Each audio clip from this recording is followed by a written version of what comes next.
안녕하세요. 오늘은 에이즈 번역가의 저서인 번역의 탄생을 설명하려고 합니다. 번역의 탄생이란 영어를 더 좋은 우리말 번역으로 옮기는 방법을 담은 책인데요. 저는 그 중에서 11장 살빼기 주제를 설명하도록 하겠습니다. 살빼기란 번역을 할 때 의미 없는 해석을 줄이는 것으로 생각하면 되겠습니다. 먼저 더와 번역의 군사를 설명하겠습니다. 책 속 예시로 위의 문장 The gate man has called the chair coolies 라는 문장이 나옵니다. 위 문장을 일반적으로 해석하면 그 문지기가 그 교군을 불렀소 라는 문장이 나옵니다.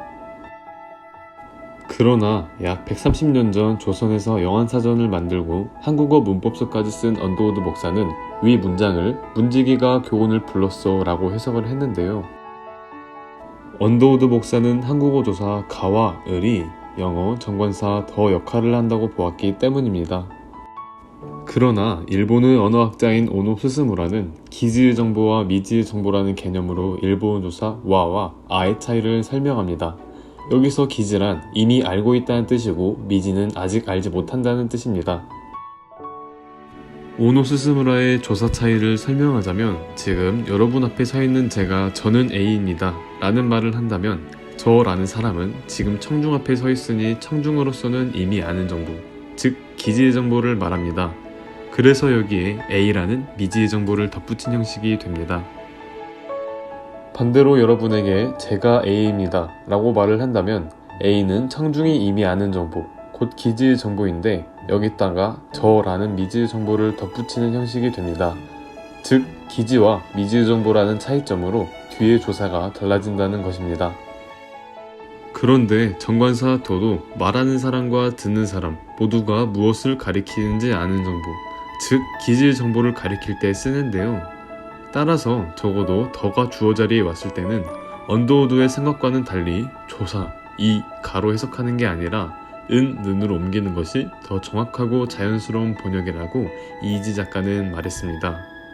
그래서 언더우드가 문지기가 교군을 불렀소 라고 옮긴 번역보다는 문지기는 교군을 불렀소 라는 문장이 더 정확한 번역이라고 볼 수 있습니다. 그럼 이지 작가는 부정관사 어는 어떻게 번역하는 게 좋다고 판단했는지 설명하겠습니다. 영어에서 부정관사 어는 미지 정보를 소개할 때 사용하는데요. 예문으로 A policeman motioned to us가 있습니다. 아마 한 경찰이 우리한테 손짓을 했다, 아니면 어떤 경찰이 우리한테 손짓을 했다 라고 번역하는 분은 적지 않을 겁니다. 물론 틀린 번역은 아니고 한국어로도 얼마든지 그렇게 말할 수 있지만 이야기에서 특별하게 경찰을 부각할 필요가 없을 때는 그냥 경찰이 우리한테 손짓을 했다 만으로도 누구인지는 모르지만 경찰관 차림을 한 사람 하나가 우리한테 손짓을 했다는 뜻이 충분히 전달됩니다. 이유는 한국어 이와 가는 미지 대상을 가리킬 때 요긴하게 쓰이는 조사이기 때문입니다.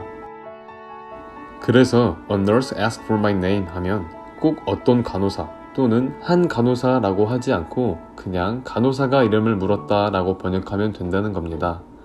따라서 영어 더와 어를 한국어 능과 이, 가와 연결지으면 그나 어떤, 한 같은 단어를 없애고 문장을 간결하게 만들 수 있습니다. 다음은 복수형 번역의 군살입니다. 영어는 단수와 복수를 민감하게 구분하는 반면 한국어는 꼭 필요한 경우가 아니면 단수인지 복수인지를 딱히 밝힐 필요가 없는 언어입니다. 그런데 영문을 직역하여 복수형에 꼬박꼬박 들을 붙이는 번역사가 워낙 많아지다 보니 이제는 보통 글에서도 들이 범람한다고 하는데요. 예로 대중이나 민중은 그 자체로 많은 사람의 집단을 가리키는데 이것을 대중들, 민중들이라고 하거나 필요라는 추상어도 영어 necessities의 직역투가 남용되면서 필요들이라고 번역한 문서를 자주 볼 수 있다고 합니다. 하지만 영어가 복수형이라고 해서 한국어도 꼭 복수형을 쓸 필요는 없습니다. 영어에도 모양은 복수형이지만 단수로 취급하는 단어가 많기 때문입니다. 따라서 한국어에서 들만 없어도 문장은 많이 깨끗해진다는 건데요. 예로 각종 야채들을 판다에서 각종이라는 말에 이미 복수의 뜻이 들어가므로 각종 야채를 판다 라고 번역하고 새들이 떼지어 난다 해서 떼지어 라는 복수의 뜻이 있으므로 새가 떼지어 난다 라고 말하는 것이 더 좋은 번역이라고 할 수 있습니다.